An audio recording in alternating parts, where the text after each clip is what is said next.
Thanks to what I can only assume was bureaucratic stupidity, Endwalker had a hell load on its plate to finish. And the longer MSQ dragged on, the more obvious it became they weren't going to pull it off. The first major red flag was how rushed Garlemald was handled. They had only been a major threat since 1.0.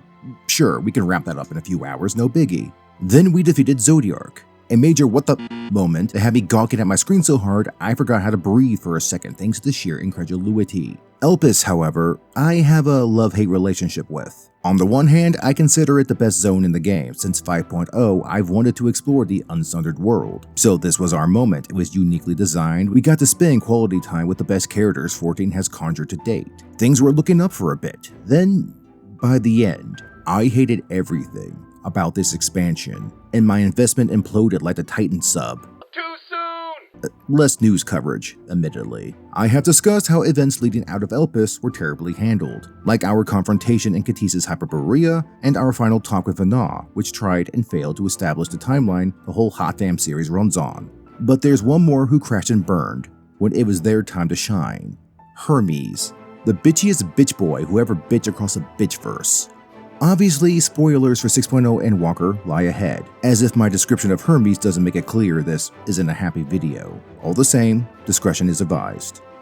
And do stick around until the end of the video, where we will discuss a theory that might help make sense out of the problems we'll be discussing. Consider it a step in my goal to be more positive. A goal he's failing at, by the way. Hope you guys enjoy.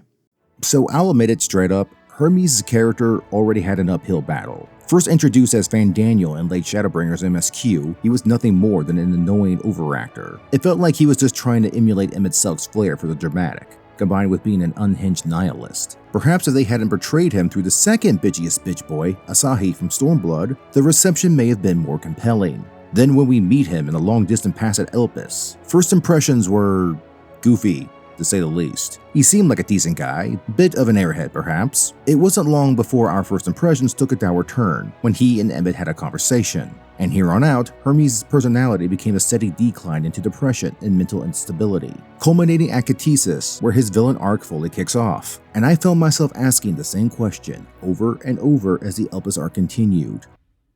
What the fuck is with this guy? Oh, that's hot! Yeah, no, for real bro, what the hell is wrong with you? You live in an advanced society, you're in a position of grand esteem, and pretty much everybody we met in Elpis wound up being pretty decent, chill human beings. What? Will I have to remove you by force? Okay, not him so much, but Emmett's the GOAT, he does what he wants. Honestly, I felt more comfortable around these guys than most people from our own time. There's discussions to be had around Elpis, ideas to be explored, tested, refined. Yet Hermes has this emo-centric chip on his shoulder that hasn't bent out of shape. The first point is when Emmett Selk discusses the position of Fandaniel. The current member has seen fit to step down and nominated Hermes in his place. Now the issue Hermes apparently has is those on the convocation, once they step down, willingly pass on, seeing their life's purpose complete, which I thought was an insane revelation about their society. The narrative tried its damnedest to convince us Amarout is flawed and infantile and capable of confronting despair, yet despite having grandiose powers and functional immortality, they still willingly choose to forfeit their lofty positions and their lives, at a time and place of their choosing, no less. Most immortal societies in fiction would never adopt such a custom. It's just a neat little piece of lore that spits in the face of what the writers kept trying to tell us. It also makes you shake your head at Hermes' reaction. He's clearly despondent and uncomfortable with the situation, yet this is the current Fandaniel's choice to step down and end his life. If you don't want it, don't take the seat. Somebody else will. And the same thing will happen regardless, precisely because it's their choice and not yours. I can see what the writers were trying to do here. Unfortunately, other details muddied the perspective. One, for a reason I'll explain shortly, and two, from this day forth, I shall strive to bring honor to the seat of Fandaniel. Yeah, Hermes still accepts the job. This is after his memories have been replaced by Kairos. Why did he change his mind? We see nothing happening that would compel him to change his stance. And I somehow doubt Hades will say anything different this time around that will magically convince Hermes. Between this scene and Vana rejecting the idea of dying after stepping down as the previous Azam, it feels like an empty attempt to drag down Amarout's character by painting this custom as something detrimental or abhorrent. A concept Elpis and subsequent material in Endwalker tried like mad to sell us on and failed. Repeatedly.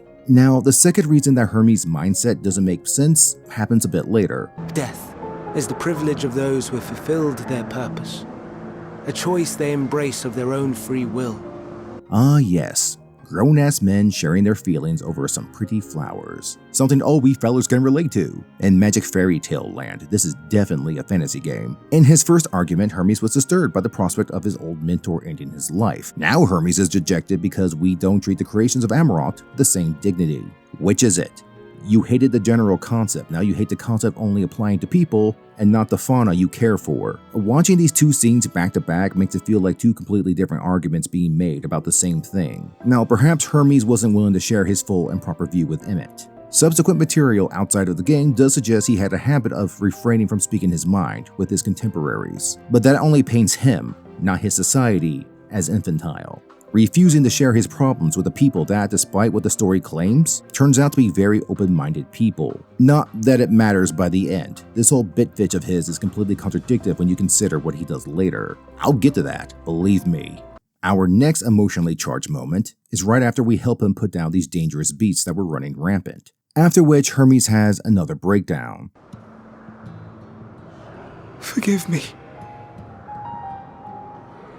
Please. Forgive me. Now, I did sympathize with the guy at first, a little bit. He seems to value his creations and it's never easy being forced to put them down. The important difference being, these creatures were out of control, and they were harming others in Elpis, a facility he has responsibility for. There's honestly a lot wrong with this scene. The biggest shit take on this moment is that it's completely contrived and has no reason for going down as it did. Mainly the fact that Hermes possesses a powerful memory-altering device that can rewrite these creatures however he wants. Now granted, they do name drop Kairos in the MSQ, stating that even it didn't work to alter their behaviors. But why? Memories play an inherent role in a living creature's behavior. Hermes, when he subjects himself to the memory wipe, we see his personality change given all the information he lost about what the Medion reported. How could Amartines be affected like this? But with these creatures, it changes nothing. Nothing else gives explanation for why Kairos didn't work, when it seems to have been specifically created for more humane treatment of the animals created there. Perhaps it's an error in their creation process that makes these creatures exceptionally violent. I still don't see how the memory alteration process wouldn't have some positive aspect on their behavior. It honestly sounds like yet another throwaway line, meant to discredit anybody trying to critique the subject. But it doesn't make sense though. And when we consider this is a key moment that Hermes reflects on when he goes Anakin Skywalker on us, it only makes his villain arc look as contrived as everything else we've explored in the game. Kairos simply doesn't work in this situation. For, say it with me now, no reason.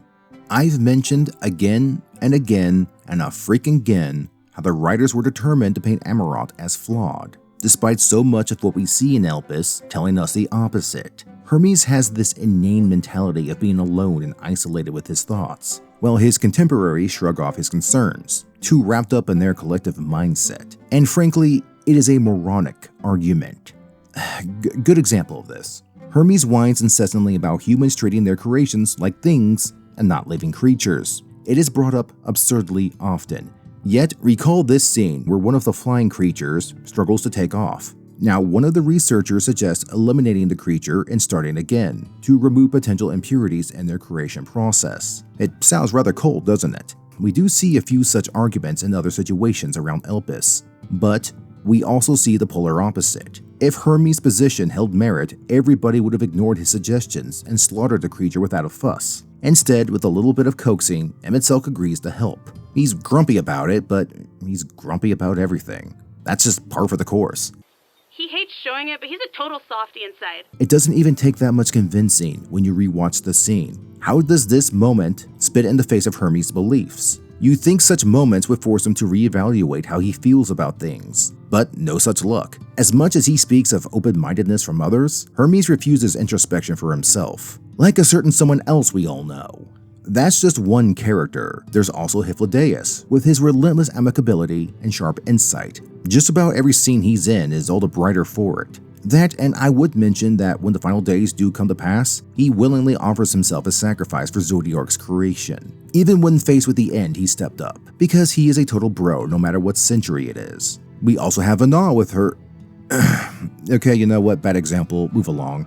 Hell, just play through a few of the side quests around Elpis and you will see just how caring, open-minded, charitable, intuitive, and progressive the Amaroutines really are. Many of them also share profound compassion for their creations, and those who are more judgmental with their expertise do come around when you challenge their perspectives, which makes it rather odd that Hermes refrains from speaking his mind so often, despite us seeing multiple examples in Elpis of honest discussion making a difference. Even back in Shadowbringers, there were signs that Amaroutine society encouraged its people to speak their minds. I believe it's one of the either current side quests. Two shades debate the devastating events outside of the capital and what Amarout ought to do about it. So we have a society that is flexible and well-meaning, a culture that, despite its outwardly conservative nature, permits differing opinions and views to be openly expressed. Hermes' problems are sounding less valid the more we explore them. But you know what? That's fine. We all process things differently. Not all of us can communicate with others as easily. Maybe I'm judging him too harshly. Everything in-game seems to suggest that, despite Hermes' differing values, he never tried to consult with others. He kept apart, letting his singular thoughts get the best of him until he was overwhelmed. It can't simply be their treatment of their creations at Elpis. We've established how kind and nurturing many of these researchers really are. The only creatures we do put down posed a real danger to the environment. And I would mention, this was done so under committee, not on a whim. All of this leads back to Hermes being the engineer of his own suffering, which appropriately makes him insufferable. But this sprouts an even bigger question. What about Vana? You fucking whore! Yeah, I don't like her at all, but she was a former Convocation member. She was Azim for Lord knows how long. It's rather obvious that between her and what information we get on our previous incarnation, that Azim is a notoriously independent position. I would argue that was probably its purpose, to always possess a counter view from the rest of the Convocation, due to the unique experiences traveling the wider world would bring. Furthermore, Vana seems to share in his discomfort with much of Amarout's customs. These two have quite a bit in common, which only feeds into the idea that these two were in league with one another from the start, and Vana was the ultimate villain all along. That's my headcanon anyways. More importantly, Vana happens to work right here in Elpis. Very convenient. Why has Hermes never consulted with her, if no one else? Surely a former Azim would share unique perspectives to help, yet we see or hear nothing on that. Or how about the other societies on Etheris? It was made clear other civilizations existed in the pre-sundered world. Amarout clearly stands as the greatest, but not the only. Did Hermes not think of looking towards other existing cultures on his own planet, before turning to the stars? Seems a bit like jumping the shark, turning to aliens to answer life's questions. Not out of the question, per se, Hermes has a strange mania about him that might explain why he wanted to look without his home world. I am, however, mesmerized by how immature he handles his personal problems. None of this we've been discussing means much when you consider how easily Hermes bonded and related to us. All because the magic flowers got a case of the grumps. And as far as he's aware, we're just a familiar gallivanting around with major protag energy. All these other options at his disposal, and it's this one rando in combat gear he opens up to. This guy's personality is all over the place. For some damn reason, Hermes has it set in his mind that there's no reconciling his problems. He bottles up his emotions that he clearly does not have control over. His depression even impacts Medion if he's not careful. Yet I do not understand why and how this man is so distressed when the world around him clearly has its own shit together. And there are resources and outlets to confront his issues. He's like an angsty, rebellious teen, living in an upper-class suburban neighborhood. The dude wants to be a rebel, the main character in a shonen anime, when in truth, he's a privileged pretty boy with no real problems besides what he created for himself. Look, depression is a horrible thing.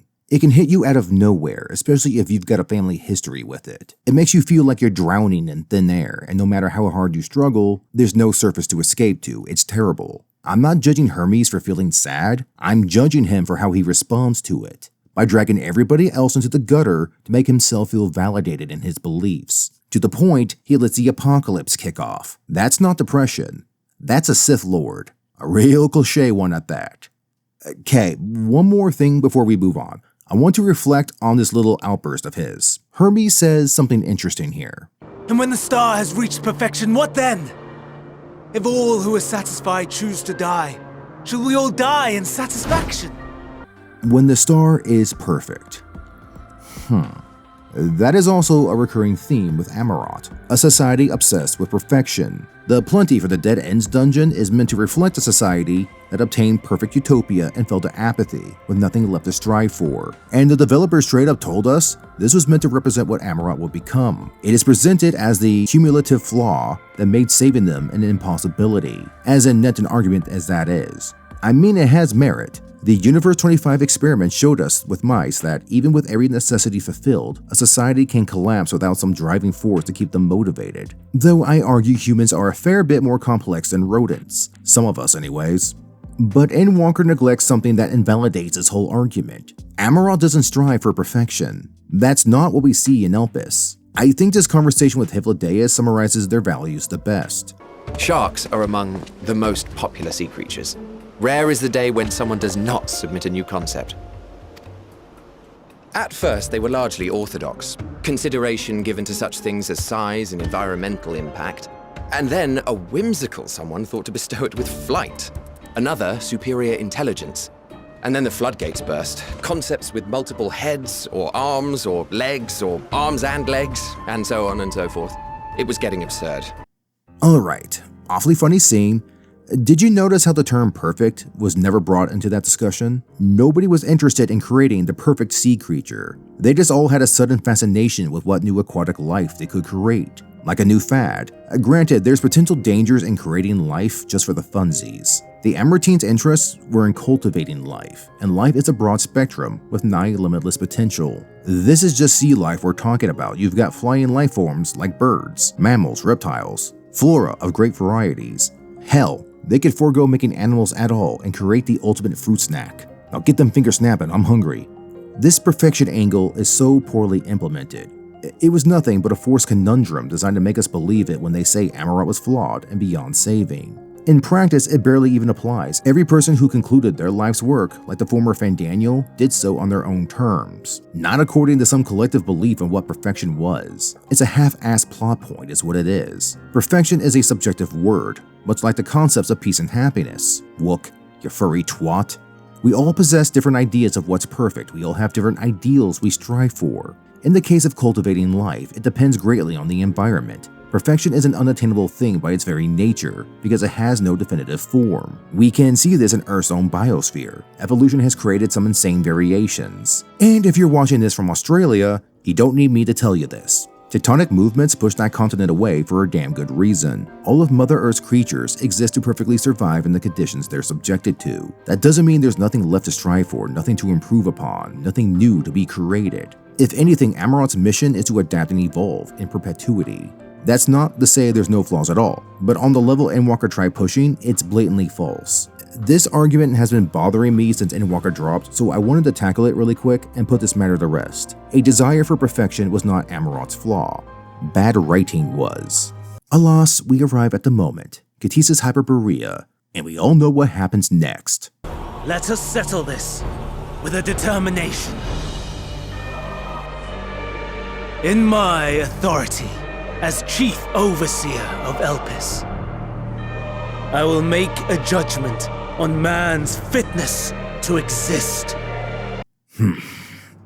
After hearing Medion's report of the ruined worlds and their declaration that to live is to suffer, their promise to end all life, to end all suffering, Hermes pulls a character reversal so abruptly. One would think we've been playing an entirely different game. Maybe one with good writing. Oh, a boy can dream. Yeah, Hermes decides to put humanity to the test, himself included. I personally found it bizarre how cooperative he was when he first learned the truth of the apocalyptic future. Leading up to Khatisa's, Hermes was a far different man than the one we meet in the present, and all it took was a little bad news to make him snap. As is usually the case, it's enough for us to see what ideas the writers were going for, but just not enough to sell us on it. A person, even an unstable one, doesn't skip forward to the doom of all things automatically, not without additional weight to this, which as we've been discussing, Hermes does not have. And of course, he's thinking about these beasts we put down earlier as he goes full dark side, which is kind of weird. His whole deal is how the flora and fauna of Atheris get such a raw deal. He's so overwhelmed by this disparity, Hermes decides to essentially kill everything, including the aforementioned flora and fauna. But you're doing the polar opposite of what you were whining about earlier. What about Medion's report got you so riled up that you pulled a literal flip? Sure, he promised not to ignore the facts outright and to listen to what they had to say.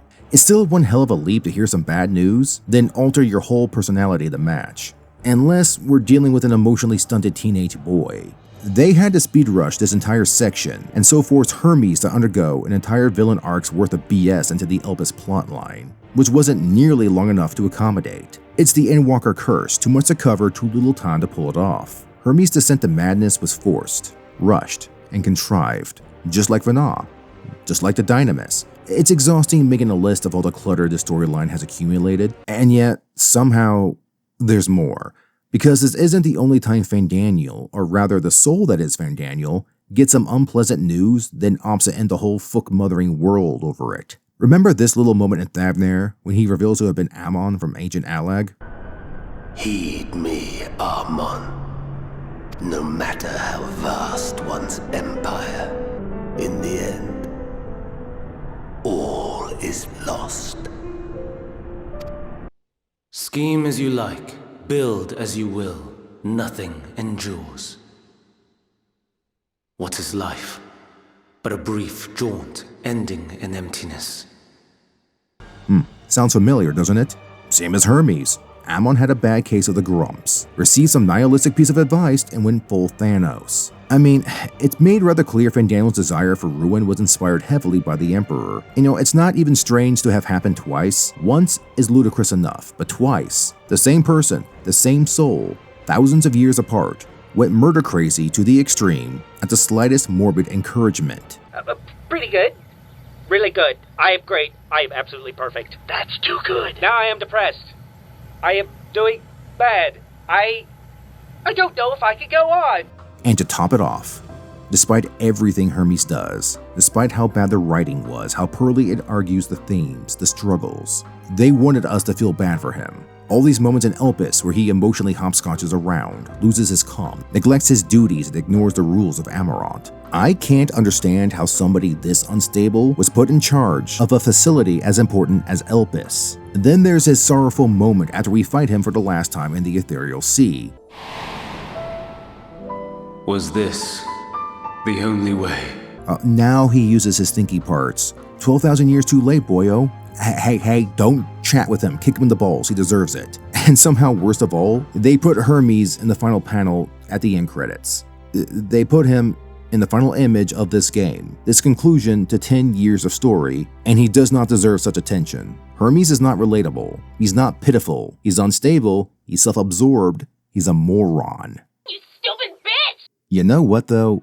The saddest part isn't any of that. No, sir. The sad part is, the writers had the perfect explanation for Hermes' behavior. The inconsistencies, all of it. A solution so simple that was staring us in the face the entire time. I don't understand why they refused to pursue it. I've been making some rewrite videos for Dawntrail. I would like to try the same for Endwalker here and now with a little theory of mine. What if Hermes was already corrupted by the Dynamis when we meet him in Elpis?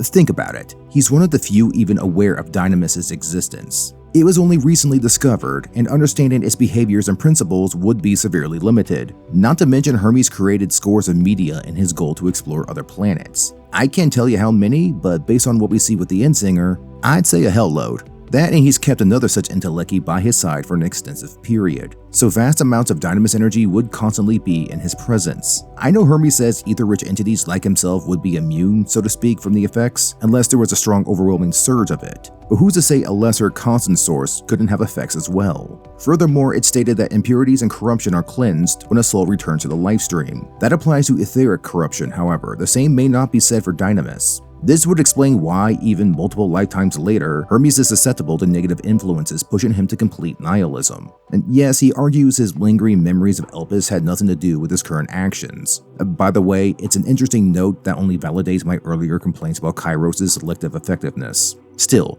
Dynamis is a sound explanation for all of Hermes' behavior. His mood swings, his haste to temper, even succumbing to the sullen news both Medion and Zonde gave him, pushing the man into despair. We see in both final days how Dynamis can push an otherwise rational human being into losing control. Hermes, with his long-term exposure to its effects, may well have permanently scarred his very soul with its influence. Not enough to lose control of his creation magic, or to implode into an aberration, like we see in the present, just enough that his mental and emotional faculties are severely compromised. And it's something the ethereal sea cannot cleanse, meaning every life, every incarnation of his is at risk of going mad.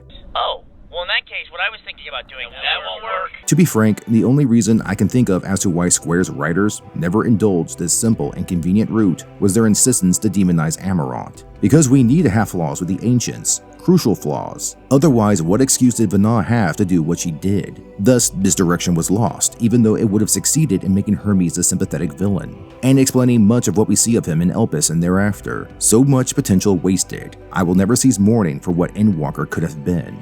As for Flaw, You stupid bitch! You fucking whore! that's really all there is to say. Thank you all for watching. I've been pumping out Endwalker content as much as possible these last couple of months. With 7.2 out in the next couple of weeks, we'll be focusing on Dawn Trail again for a while. But I am hardly done with Endwalker. Videos on Ultima Thule and the Pandemonium raids are on the agenda, and after that, one more video on the albino psychopath. I can hardly wait to tear her a new one. Again, like, comment, and subscribe, share your thoughts as always, and I'll see you all in my patch 7.2 review in the near future. Until then,